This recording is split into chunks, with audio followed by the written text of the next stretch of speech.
Aujourd'hui, on aborde plusieurs sujets hyper importants sur le Canada qui te seront très utiles si tu prévois de déménager ici en 2025 ou si c'est un projet que tu as en tête. J'ai envie de te donner 8 choses à savoir avant de déménager ici au Canada en 2025. Est-ce que tu vas mourir de froid? Est-ce qu'il est encore possible d'être à l'aise financièrement au Canada? Comment concrètement déménager ici? Je vais répondre à toutes ces questions dans cette vidéo, donc je t'invite à t'installer confortablement parce que je vais te partager beaucoup d'informations. Hello, j'espère que vous allez bien. On se retrouve dans une nouvelle vidéo sur la vie au Canada. Moi c'est Rems, j'ai 26 ans et ça fait 2 ans que je suis ici à Toronto avec mon copain. On a décidé de tout quitter en France pour partir vivre notre rêve canadien et je documente tout ça, que ça soit ici sur YouTube mais aussi sur Instagram. Donc je t'invite à me suivre dans toutes ces aventures.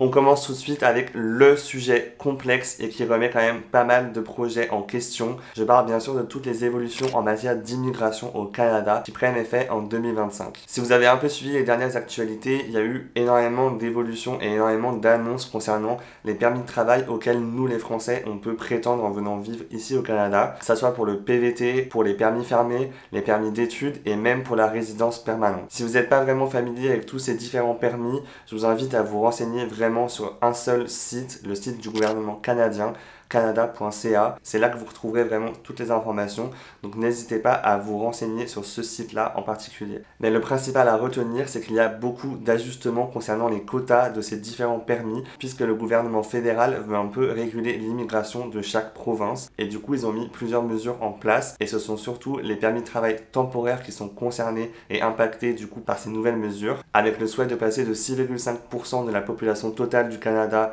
qui est en permis temporaire à seulement 5% en 2026, tout en réduisant aussi de 10% les permis d'études, puisque ça faisait partie de la politique d'immigration qui a été mise en place il y a quelques années. Mais ce qui est le plus impactant pour 2025, c'est toutes les décisions qui ont été prises au niveau de la province du Québec, avec des mesures visant à réguler aussi l'immigration permanente. Le process de base est déjà un petit peu différent dans cette province, et sans rentrer dans trop de détails, en gros, ils ont décidé de suspendre toutes les nouvelles demandes de résidence permanente au Québec, suivant 2 catégories, et ce jusqu'à fin juin 2025. Les catégories en question, c'est pour ceux qui ont un travail qualifié ou pour ceux qui sont diplômés du Québec. Les personnes qui souhaitaient déposer du coup des demandes de résidence permanente via ces 2 catégories-là ne peuvent plus le faire jusqu'à fin juin 2025. Encore une fois, je vous invite vraiment à faire vos recherches et à lire des articles en question pour comprendre un peu plus le sujet en profondeur. J'ai pas forcément le temps de m'étaler plus que ça dans cette vidéo, mais je trouvais ça quand même hyper important de vous le souligner. Dans tous les cas, je vous invite encore une fois à réfléchir à votre projet d'immigration au Canada. Si vous avez le projet potentiellement de rester sur le long terme et d'immigrer d'une manière permanente,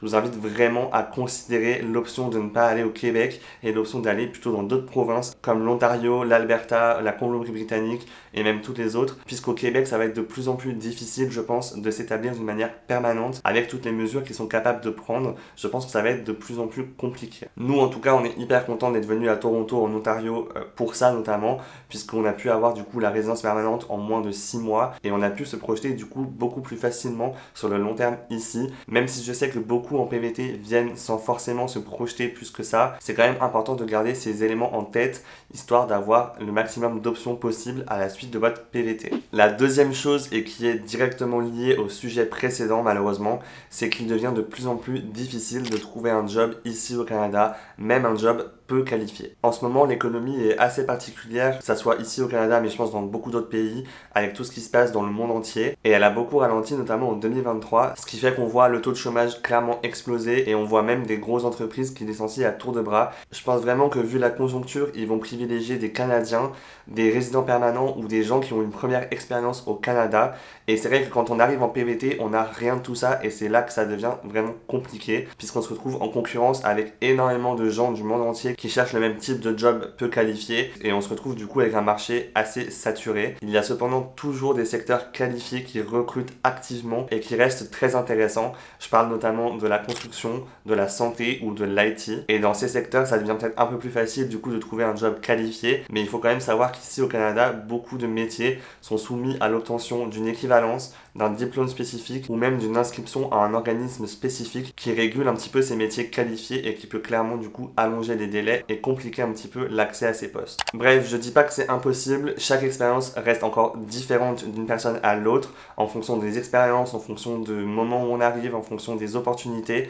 Je dis pas que c'est impossible, je dis juste qu'il faut être prêt à être confronté à des obstacles et à des difficultés dans la recherche d'emploi. Je reçois tous les jours des messages de personnes qui recherchent du coup un travail, que ce soit ici à Toronto mais même au Canada en général, et qui galèrent et qui me disent qu'ils ont beau envoyer 100 candidatures, il n'y a aucune réponse. Donc franchement, il faut vraiment être hyper persévérant en 2025, je pense, pour trouver un job, et encore plus un job qui nous plaît et un job qualifié. Encore une fois, c'est là qu'on voit la résilience des gens qui viennent ici et qui souhaitent vraiment se donner tous les moyens et toutes les chances possibles pour réussir un projet, que ce soit pour un projet court terme ou long terme. Franchement, dans tous les cas, on est méritant de faire tout ça parce que c'est quand même assez compliqué de repartir à zéro. Je vous conseille du coup de bien vous renseigner, d'adapter votre CV au format canadien, c'est hyper important, et surtout d'essayer un petit peu de réseauter à droite à gauche, que ce soit sur LinkedIn ou même via d'autres réseaux sociaux ou via des événements. C'est quand même la meilleure manière pour se faire un réseau et avoir d'autres opportunités que vous n'auriez pas forcément eu autrement. Encore une fois, je vous invite à aller regarder cette vidéo que je vous avais faite sur le travail au Canada, où je vous donne pas mal de conseils et je vous explique du coup un petit peu comment moi ça s'est passé pour ma situation. Le point numéro 3 que je veux aborder, c'est la crise du logement que le Canada est en train de connaître. Je pense que vous l'avez déjà entendu plusieurs fois, mais oui, le Canada est un pays où le coût de la vie est très cher, notamment dans les grandes villes comme Toronto, Montréal, Vancouver, et ça a un impact direct sur les logements et sur le prix des loyers. Se loger est devenu un vrai parcours du combattant et on est confronté à des loyers qui sont de plus en plus chers. Il faut compter à peu près 1800 $ à Toronto pour un studio et 2200 à peu près pour un one bedroom. À Montréal, on est plutôt entre 1500 et 1008 pour un one bedroom, et à Vancouver, on est clairement autour de 2004 à 2008 pour un one bedroom aussi. Encore une fois, il n'y a pas que ces grandes villes au Canada, mais c'est vrai qu'il n'y a quand même pas énormément d'autres options qui proposent une vie aussi attractive et aussi divertissante. Donc c'est là encore une fois que je vous invite à faire vos recherches pour savoir où vous voulez vivre au Canada. J'avais d'ailleurs fait une vidéo où je parlais des différentes villes au Canada qui pouvaient être assez cool à envisager. Je vous la mets juste ici. Depuis quelques années, cette crise du logement, c'est vraiment un sujet d'actualité ici au Canada. Et même si ils ont essayé de mettre en place quelques lois pour essayer de réguler un petit peu ça, ça ne fait pas forcément beaucoup de différence. Je sais qu'ils ont interdit aux étrangers le fait de pouvoir acheter un bien immobilier, notamment à Vancouver, parce que ça devenait complètement ingérable. Mais ils ont aussi mis, par exemple, ici à Toronto, un encadrement des loyers sur les immeubles qui datent d'avant 2018. Donc le truc, c'est que tous les immeubles récents ne sont pas soumis à cet encadrement des loyers, et c'est là que le propriétaire peut un peu faire ce qu'il veut. Et malheureusement, c'est ça qui fait aussi qu'on se retrouve avec des prix assez hallucinant. De toute façon, les 3 sujets que j'ai abordés jusqu'à maintenant sont tous intimement liés, puisque du coup on se rend compte que dans tous les cas il y a une trop forte demande par rapport à l'offre, que ce soit au niveau du travail et du logement. Je pense qu'il y a eu énormément d'immigration après Covid et que c'est maintenant du coup qu'ils veulent un petit peu plus réguler tout ça. Mais en tout cas, en ce qui concerne le logement, c'est là qu'il y a une notion très importante au Canada qui intervient, et je vais parler du credit score. Le credit score, c'est concrètement une note qui reflète votre historique financier et votre capacité à bien gérer vos dettes et vos dépenses. En gros, c'est un système de points qui permet notamment aux propriétaires de voir si vous êtes un locataire fiable et si vous êtes quelqu'un de confiance au niveau de vos finances. Et cette note, elle est influencée par plusieurs facteurs. Le premier, c'est le fait de bien utiliser sa carte de crédit à bon escient et de manière responsable, puisqu'on vous recommande en général d'utiliser 30% du plafond de votre carte de crédit qu'on vous a accordé. Il y a aussi le facteur lié à la capacité à rembourser en temps et en heure vos factures et vos dettes. C'est là que vous gagnez beaucoup de points du coup en remboursant les factures correctement et sans laisser ça couler pendant des mois et des mois. Et ensuite, le dernier facteur, c'est l'ancienneté et l'historique du coup de votre crédit, qui fait que plus vous avez un historique ancien, plus vous avez des chances d'avoir un credit score élevé. Et c'est vrai que pour un nouvel arrivant, c'est un vrai problème, puisque on arrive, on n'a aucun credit score et on n'a pas du tout cette notion-là d'ailleurs en Europe, et ça peut clairement vous pénaliser quand vous cherchez un logement, parce que beaucoup de propriétaires vont demander des credit scores assez élevés pour être sûr que les personnes en face vont être des bons payeurs et que le contrat va bien se passer en gros. Pour éviter du coup tout blocage et tout problème par la suite à cause de votre credit score, il est important de commencer à bâtir votre credit score très rapidement, et pour ça la solution la plus simple au début, c'est de prendre une carte de crédit. Même si vous avez une petite limite, vous dépensez votre argent avec votre carte de crédit et non pas avec une carte de débit, et c'est là que vous pouvez commencer petit à petit à gagner des points et à bâtir ce credit score. Pour résumer du coup, entre la hausse des loyers, la hausse de la demande et les critères qu'on vous demande liés à votre credit score, trouver un logement ici est devenu quand même assez compliqué. Il faut être préparé, il faut être disponible pour aller visiter, et il faut savoir aussi, je pense, se vendre et négocier un petit peu, et aussi considérer l'option de s'éloigner un petit peu du centre-ville et de faire un peu plus de transport pour avoir un peu plus d'options et certaines une fois des prix un peu plus attractifs. Je vous renvoie vers ma vidéo du coup que j'ai fait par rapport au logement à Toronto où je vous explique du coup pas mal de choses à ce sujet. Le quatrième point que je voulais aborder, c'est que non, au Canada, il n'y a pas que l'hiver. On arrête de se mettre ça dans la tête et on écoute ce que je vais vous dire juste maintenant. Quand on pense au Canada, on s'imagine tout le temps un hiver interminable avec des montagnes de neige et des températures glaciales et compliquées à gérer. Et oui, clairement, l'hiver au Canada, il est bien réel. Selon la région, le thermomètre peut descendre jusqu'à moins 30 degrés, on est bien d'accord. Mais par contre, c'est un peu une erreur de penser qu'il n'y a que ça au Canada toute l'année, sachant qu'ici, on a quand même 4 vraies saisons marquées. Et c'est quand même une grosse différence par rapport à ce qu'on a en Europe. Je trouve qu'ici, les saisons sont beaucoup plus marquées. On a notamment un automne où c'est juste magnifique les couleurs, tout est flamboyant, les randonnées sont incroyables, les paysages sont magnifiques et c'est vraiment je pense ma saison préférée de l'année. C'est là où il y a vraiment l'été indien et je vous recommande de venir visiter le pays à ce moment-là si vous venez juste en vacances parce que c'est juste incroyable. Mes parents sont venus en automne et ils ont trouvé ça magnifique. Ensuite il y a aussi le printemps qui est vraiment cool, même s'il est un peu court et qu'il est souvent un peu plus tardif que ce qu'on connaît en Europe. C'est quand même le moment où la vie reprend, où justement on sort de cet hiver interminable et où les arbres reprennent des petits bourgeons, les fleurs arrivent et tout. Enfin, vraiment les gens ressortent à partir de ce moment-là et commencent à reprofiter et à revivre dehors. Et c'est vraiment un moment hyper cool et hyper satisfaisant du coup de revoir tout le monde dehors et de recommencer à profiter de la ville. Ensuite, on a clairement l'été qui, contrairement à ce qu'on pourrait penser, on peut avoir des températures aussi assez impressionnantes ici. En général, on est aux alentours de 25 à 35 degrés maximum. Peut-être que ça dépend aussi de là où vous vivez et de notamment si vous êtes en ville ou pas. Mais l'été, c'est vraiment une période hyper importante ici au Canada où les gens aiment aller faire des activités nautiques, faire des week-ends à droite à gauche. Et on voit vraiment que les gens essaient de condenser ça du coup sur une période assez courte, mine de rien, puisque l'été est quand même assez court. Donc c'est quand même une belle période que j'adore, même si on a souvent tendance à avoir des températures et un climat un peu plus humide que ce qu'on connaît en France. Et bien sûr, du coup, l'hiver, comme je disais, reste assez impressionnant.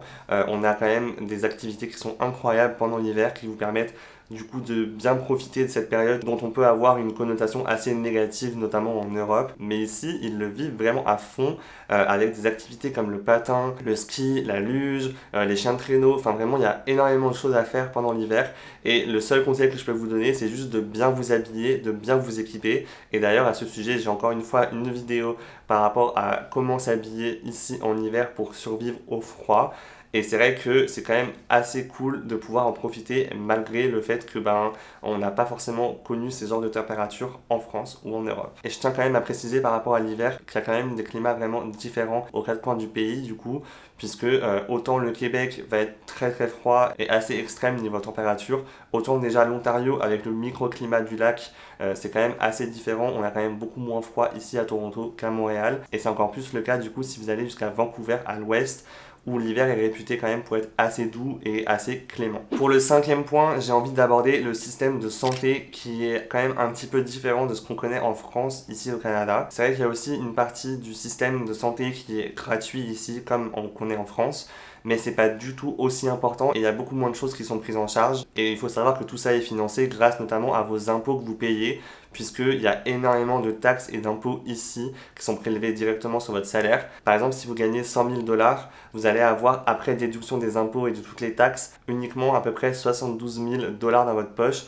Donc c'est vrai qu'il y a quand même beaucoup d'argent qui part, notamment pour financer ces systèmes de santé publics et gratuits, et qui permettent de couvrir du coup des services de soins assez basiques, entre guillemets, comme une consultation chez un médecin, des bilans, des urgences. Et c'est notamment le cas du coup avec les walking clinics du coup qu'on retrouve ici à Toronto, où vous pouvez aller, si vous avez la carte de santé, vous faire soigner gratuitement. Mais à partir du moment où du coup vous avez une ordonnance ou d'autres types de soins, il y a vraiment une limite à ce système puisqu'il y a beaucoup de choses qui ne vont pas être prises en charge par ces soins gratuits. Je pense notamment aux lunettes, je pense aussi aux soins dentaires, je pense aussi aux médicaments sur ordonnance. Enfin, voilà, il y a beaucoup de choses qui ne sont même pas prises en charge, alors qu'en France, il y a quand même une petite partie qui est prise en charge par la sécurité sociale. Et nous, ici au Canada, on se retrouve du coup à devoir payer des frais assez importants suivant les soins et les consultations auxquelles on veut accéder. C'est là du coup qu'interviennent les benefits qui sont du coup proposés par les entreprises et qui sont l'équivalent de la mutuelle du coup en France. Certaines entreprises prennent en charge totalement ces benefits, d'autres vous font payer quand même une petite partie sur votre salaire, mais d'une manière générale, en gros, c'est un espèce de complément du coup qui vous permet d'avoir accès à des soins remboursés par ces bénéfices. Et il y a quand même pas mal d'options différentes avec du coup un budget annuel alloué. Mais c'est vrai que suivant encore une fois les soins et suivant les choses que vous avez besoin de faire, malheureusement vous avez quand même beaucoup de choses à payer de votre poche. Je pense notamment au dentiste, j'y suis allé récemment et au final le budget annuel il peut très très vite fondre et si tu as des grosses choses à faire et des gros traitements à faire, ça peut vite quand même être assez compliqué financièrement. Donc c'est vrai que tout ce système ressemble quand même un petit peu à ce qu'on connaît en France. Il faut arrêter aussi de trop se plaindre et de trop critiquer. C'est quand même un système qui existe et qui est là depuis plusieurs années. Mais c'est vrai qu'il y a quand même des limites et notamment le fait qu'au Québec, par exemple, si vous êtes en PVT, vous n'avez pas accès à cette fameuse carte de santé. Nous, on a accès ici à ça en PVT en Ontario, mais ce n'est pas le cas au Québec. Donc du coup, il y a quand même beaucoup de choses qui sont encore moins prises en charge et c'est là que vous utiliserez du coup votre assurance PVT que vous avez obligatoirement souscrite. Et si vous avez envie d'un petit coup de pouce, j'ai moins 5% sur l'assurance Chapka du coup qui vous assurera sur toute la durée de votre PVT. Pour le 6e point, j'ai envie d'aborder quelques différences culturelles qui pourraient quand même vous surprendre en vivant ici au Canada. Puisque s'installer ici, c'est aussi découvrir de nouvelles façons de vivre et de façons de faire les choses. Et ça peut être clairement déstabilisant au début. Par exemple, les Canadiens sont connus pour leur grande politesse et leur gentillesse. Et c'est vrai que c'est pas forcément un mythe. Ici, même en cas de désaccord ou de conflit, on va rester quand même dans un échange assez courtois, assez respectueux, sans forcément hausser le ton et sans forcément blesser la personne en face. C'est ça que je trouve vraiment hyper intéressant, c'est de voir que dans toutes les situations du quotidien, il y a cette forme de courtoisie et de respect. Il y a toujours cette bienveillance, le fait de remercier assez souvent, le fait aussi de s'excuser assez souvent aussi, mine de rien.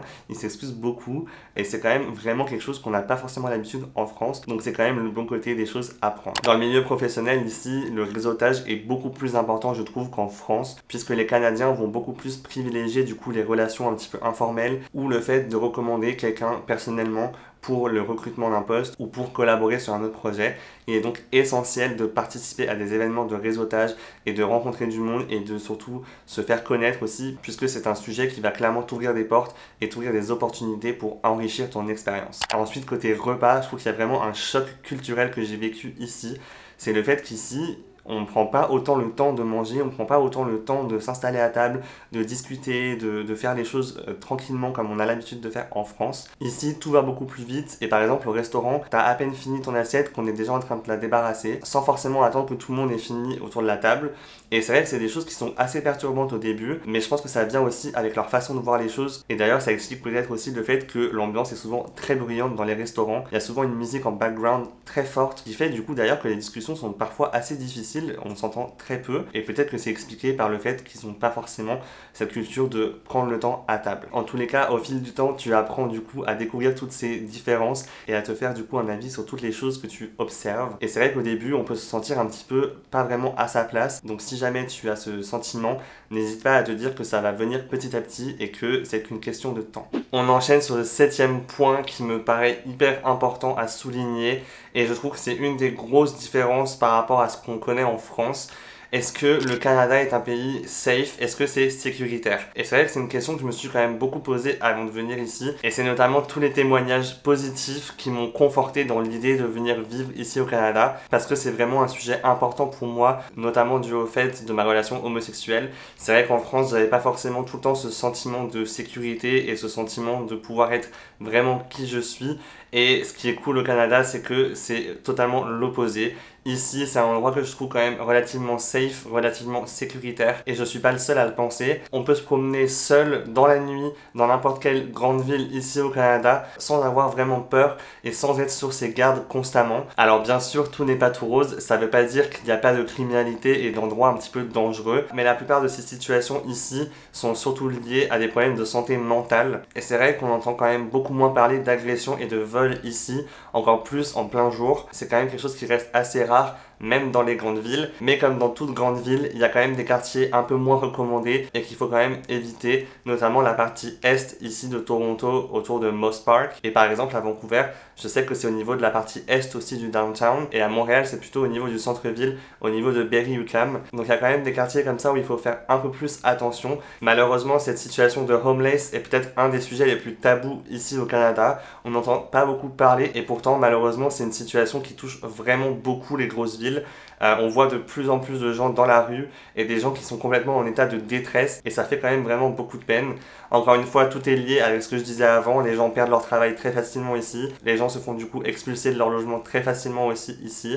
Et ce qui fait qu'il y a quand même de plus en plus de gens qui se retrouvent dans la rue, notamment depuis la crise du Covid. Donc c'est quand même un sujet qui mérite d'être abordé. Et surtout que depuis quelques années, on voit de plus en plus de gens dans la rue comme ça, en détresse, mais notamment aussi à cause des drogues et de tout ce qui se passe autour des opioïdes par exemple. Les gens sont complètement dépendants du coup de ces substances. Et il y a eu tout plein d'histoires du coup en Amérique du Nord à cause de ces opioïdes qui étaient quand même assez faciles d'accès ici en Amérique du Nord. D'ailleurs, je vous invite à regarder, il y a un documentaire sur Netflix qui parle de ça. Je vous mettrai le nom en description parce qu'on l'avait trouvé hyper intéressant et hyper instructif sur ce sujet. Donc voilà, pour résumer un petit peu, d'une manière générale, je trouve que c'est quand même très safe ici au Canada. Et j'en parlais aussi dans une de mes vidéos où je parlais de ma relation gay ici, comment je la vivais et tout. Et c'est vrai que je me sens quand même vraiment beaucoup plus safe ici. J'ai quand même été témoin de beaucoup moins de faits divers niveau agression et niveau vol ou quoi. Ici, c'est une petite anecdote, mais les gens laissent clairement leur colis devant leur porte toute la journée et il n'y a en général aucun problème de vol ou quoi. Donc encore une fois, ça démontre un petit peu l'ambiance générale et le côté sécuritaire du pays dans lequel on se trouve et je trouve que c'est vraiment hyper agréable comme sensation. On arrive du coup au 8e et dernier point, le fait que le Canada ressemble quand même beaucoup aux États-Unis. C'est vrai que c'est un point qui surprend quand même beaucoup de gens ici et même si on a en tête qu'on est en Amérique du Nord, moi je m'attendais par exemple à avoir une culture canadienne beaucoup plus différente des États-Unis que ce qu'il en est. Et ce qui me surprend à chaque fois que je vais à Montréal typiquement, c'est à quel point la ville est un peu plus européenne, dû notamment à tout son passé et au fait que cette partie du pays a été colonisée par les Français. Mais mine de rien, ça reste quand même un vrai mix entre la culture un peu plus européenne, mais surtout la culture nord-américaine et slash états-unienne, même si on est bien d'accord qu'il y a quand même beaucoup de différences d'une culture à l'autre, que ce soit en matière de politique, en matière de droit social et aussi en matière d'approche culturelle. Mais il y a quand même beaucoup de similarités. Les deux pays sont très grands, les deux pays ont énormément de diversité de paysages, les deux pays ont énormément de différences d'une province ou d'un état du coup à l'autre, dans la manière de vivre, dans la manière de voir les choses et dans la manière aussi d'appréhender le climat dans lequel les gens se trouvent. Et c'est vrai que du coup dans le quotidien, il y a beaucoup de petites similitudes qui m'ont quand même assez frappé en vivant ici depuis 2 ans. Par exemple, ici au Canada, vous retrouverez le même type d'agencement des villes qu'aux États-Unis. Des villes du coup qui sont souvent agencées en quadrillage avec du coup des rues qui se croisent à angle droit et surtout des villes qui sont développées pour la voiture. Vraiment, le piéton ici n'est pas autant prioritaire et autant mis en avant que dans d'autres villes en Europe. Je sais que par exemple à Paris, j'adorais me balader dans certaines rues qui étaient piétonnisées ou qui étaient fermées à la circulation pour certaines périodes. Ici au Canada, ça n'existe quasiment pas. Ça existe un petit peu plus à Montréal, encore une fois, parce qu'il y a un peu plus ce côté européen, je pense. Mais en tout cas, à Toronto, c'est vraiment full voiture.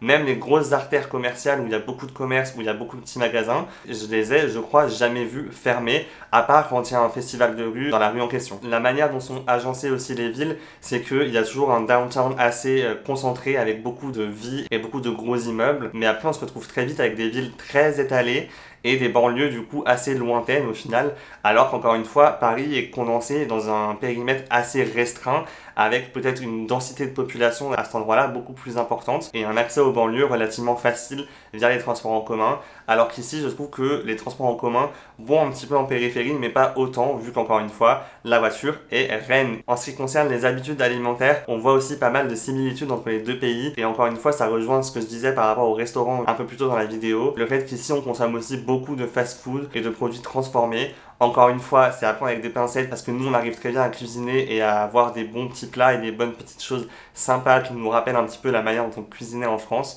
Mais ça reste quand même bien différent et ça ressemble quand même beaucoup du coup aux États-Unis. En soi, du coup, ça dépend ce que vous venez rechercher ici au Canada. Si vous voulez être dans un pays qui ressemble beaucoup aux États-Unis, bah du coup, vous serez servi parce que ça peut vraiment vous correspondre. C'est quand même beaucoup plus simple d'immigrer ici qu'aux États-Unis. Donc je pense que c'est aussi ce que viennent rechercher beaucoup de gens.